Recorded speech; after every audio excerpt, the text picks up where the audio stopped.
Hello, today we are making this beautiful African threading hairstyle. The school session has begun, so this is a good hairstyle to make for your kids, and follow through as I show you the steps of making it. Thank you so much for coming to watch this video. If you are new, do well to join this family. And for those that have been here for a very long time, thank you for being here. They say saying welcome to my channel is outdated, but I keep saying it because I appreciate those who watch my videos, and I appreciate you so much. If you like this video and you have any questions, please do well to ask your questions. Don't hesitate to do so. So right now I've parted the hair from ear to ear.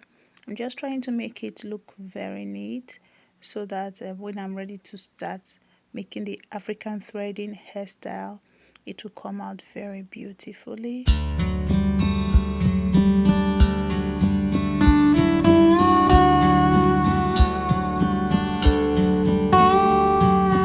Holding the part I'm not focusing on right now up helps me focus on what I'm doing so that the hair does not get tangled together.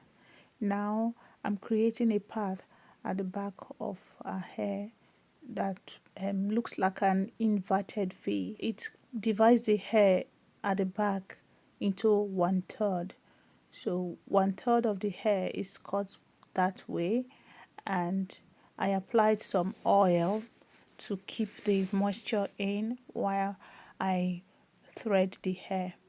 Now I'm beginning to thread the hair. For this hair, I'm going to show it fully so you see how it's done accurately. Subsequently, I might not show it fully just to make the video to be fast and a bit short.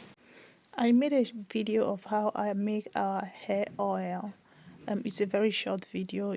You could go and watch it after you have finished watching this video. It is one of the ways I make oils, and it's very effective, very lovely. When you apply it to your hair, it prevents breakage and it helps your hair grow. So now after I finished threading the hair, I'm just going to go ahead and form a little knot there, tie it up to prevent it from loosening up.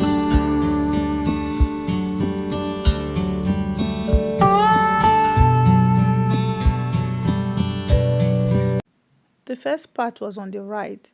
We are going to create the same part on the left, the inverted V-shaped hair part. So we are going to do it that way and thread it after moisturizing and combing as usual.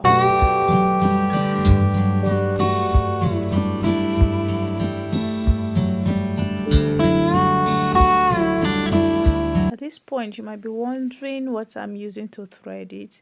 I'm using the normal yarn that is used for knitting. I am using the black color. It's very good. It holds it firm and I recommend it. I'm using just one strand of the yarn. So you see I've finished threading the second hair. The last one is the middle one. I'm just going in to moisturize and make it as detangled as possible before going in with the thread. Before threading it, you can see that she already has a little bump on the right side of her head, like a little swelling. It's not because the hair is tight, that's how her scalp is. Maybe because she's still young and her scalp is still it looks kind of maybe convoluted, kind of. When I make her hair, that's how it looks. So don't be worried that it's tight or anything.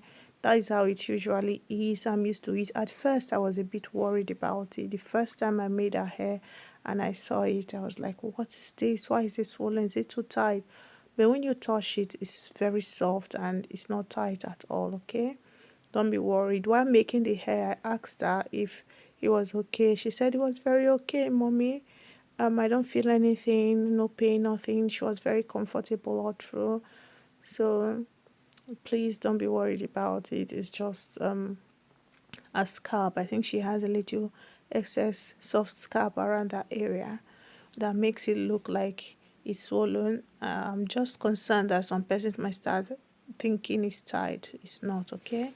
Now I'm going in with the bead, using the bead applicator. After putting the bead in, I tie the rope or the thread slightly around the last bead and wrap the rubber band around the thread. The thread is what the rubber band lies on, not the hair, the hair.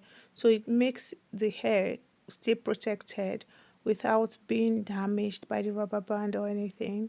When taking the hair down, you see that the hair is kind of protected. The tip of the hair is not affected in any way. See, the rubber band goes on the thread again.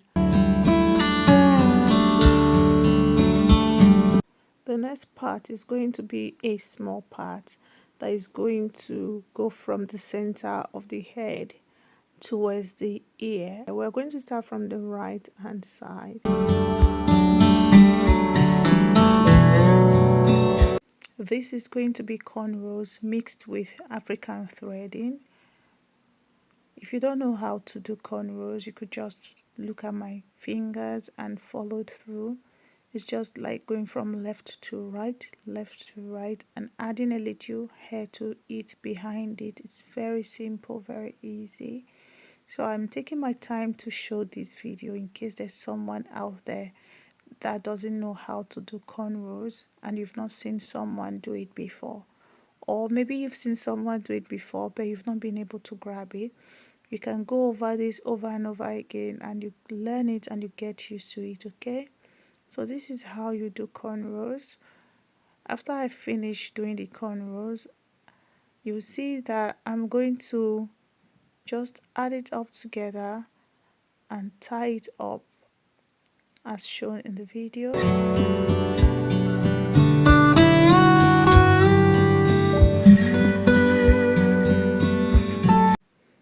After that, I thread with my yarn from where I tied it up and then tie it again at the tail.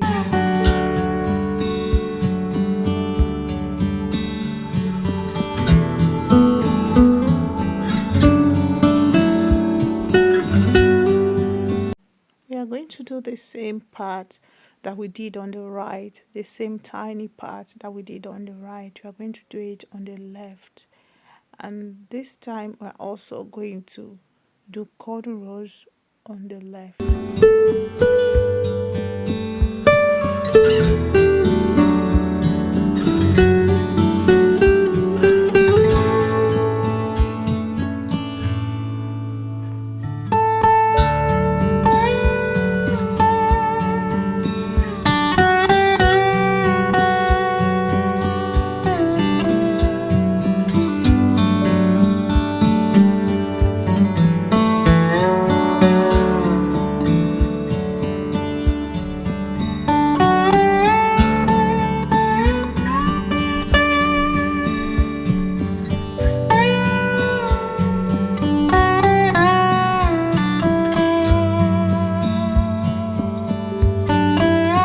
You remember the inverted V we did at the back? This time it's not going to be an inverted V, it's going to be a real V facing the front. We are going to do a V at the side and then brush it. Brushing it makes it look smooth. So we're going to brush it up and then go in with our thread and thread it up like we did at the back.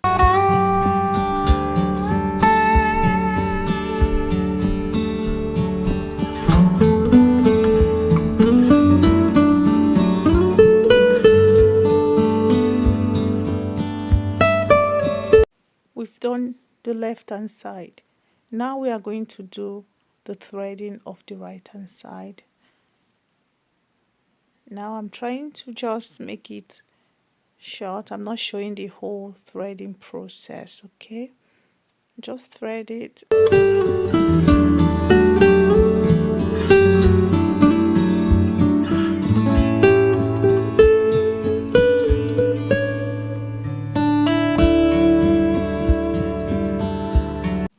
Next, we make a slanted part. separating a little section of hair from the V that we made on the left hand side. I'm trying to make it as smooth as possible as usual, a slanted line that is smooth. I've already applied some oil to the hair. I'm trying to make it smooth and comb it out for easy braiding.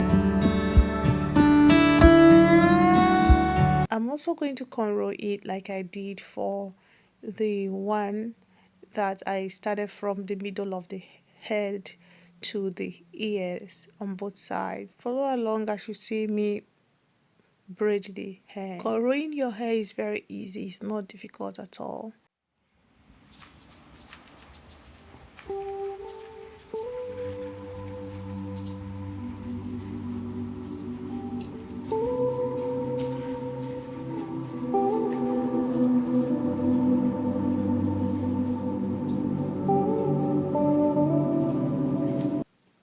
Now we'll make the same section of hair on the right while leaving some unfinished hair in the middle.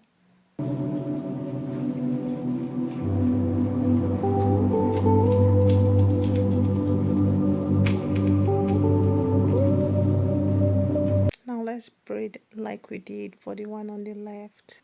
When doing cornrows, you start with as little strand as possible. Just take some little strands and you add little hair at a time, and you move your hands gradually towards yourself as you braid, and you add little strands backwards. That's how to braid. If you don't know how to braid, hopefully you catch it soon. It's quite easy and difficult at the same time. I think it's easy because I know how to do it, but I hope soonest you feel the same way as I do. Now after the cornrow, what do? Yes, you got it right. We tie it and then we thread it as usual. So now I'm going to just tie it up and then I start threading it.